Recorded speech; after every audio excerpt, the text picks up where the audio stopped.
Alors aujourd'hui, on va s'intéresser à une véritable légende, Journey. C'est l'histoire d'un des groupes les plus emblématiques de l'histoire du rock. Cette chanson, Don't Stop Believin', tout le monde la connaît. Eh bien, figurez-vous qu'en 2009, elle est devenue le morceau le plus vendu de toute l'histoire de l'iTunes Store. Rien que ça.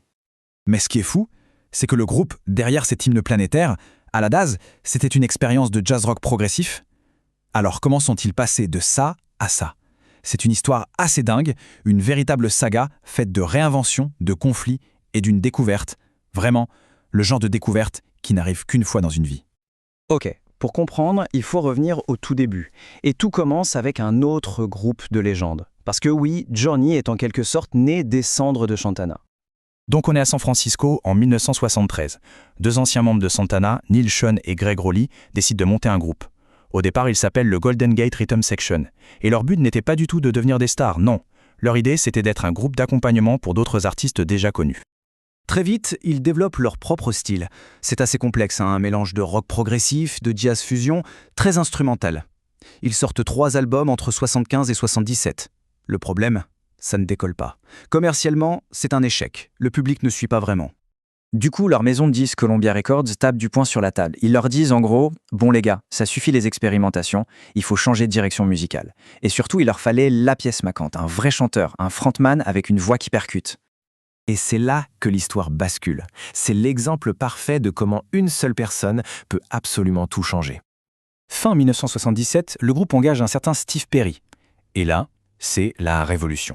Il arrive avec sa voix de ténor, super claire, très orientée pop. C'est le tournant. C'est ce qui va les propulser au rang de superstar mondial. Pour se donner une idée de l'impact, leur album de 1981, Escape, il a été certifié 9 fois disque de platine. 9 fois! Et évidemment, avec des ventes pareilles, Escape s'est envolé directement à la première place du Billboard 200, le classement de référence aux États-Unis. Et à partir de là, c'est une avalanche de tubes. Entre 1978 et 1983, ils enchaînent les succès qui vont tout simplement définir le son de l'époque, ce qu'on a appelé l'arena rock, des chansons qui sont devenues des classiques absolus. Mais voilà le paradoxe. Alors que le public les adore, que les stades sont pleins, la critique, elle, est souvent très très dure avec eux. Le magazine Rolling Stone, par exemple, a qualifié Escape de l'un des pires albums numéro 1 de tous les temps. Ça montre bien le fossé énorme qu'il y avait entre le succès populaire et la reconnaissance de la presse musicale.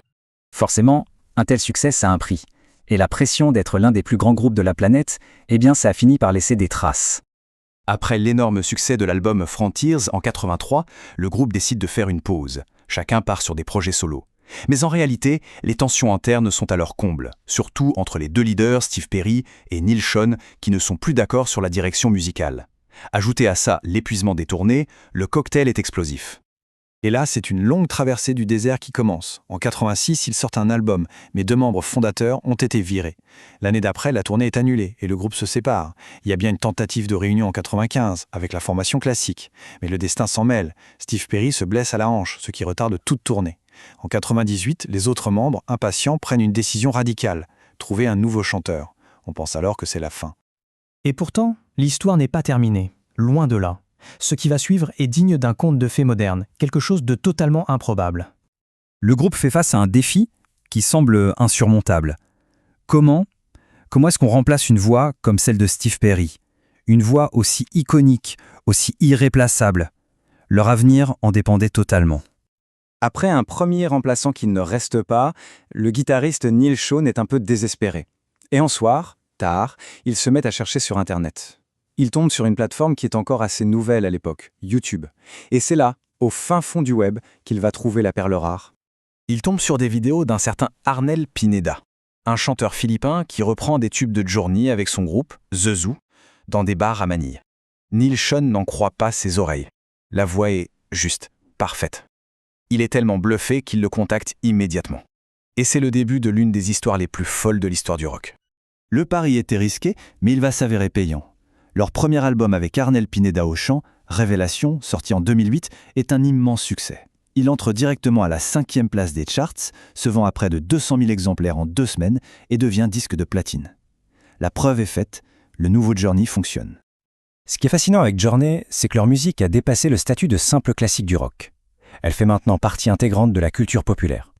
Des décennies plus tard, leurs chansons connaissent une seconde jeunesse. On les retrouve partout. Dans la scène finale mythique de la série Les Sopranos, dans le premier épisode de Glee, qui a relancé la chanson auprès d'une nouvelle génération, dans Stranger Things, dans la comédie musicale Rock of Ages, c'est devenu l'hymne non officiel de plein d'équipes de sport. Bref, leur musique est partout. Et les chiffres parlent d'eux-mêmes. À ce jour, Journey, c'est plus de 60 millions d'albums vendus dans le monde. Ça les place tout simplement parmi les groupes qui ont le plus vendu de tous les temps. Finalement, toute cette histoire de réinvention de Journey, ça pose une question assez fascinante. Qu'est-ce qui définit l'identité d'un groupe? Est-ce que c'est sa musique, ses membres d'origine, ou alors est-ce que c'est simplement sa capacité à continuer le voyage coûte que coûte?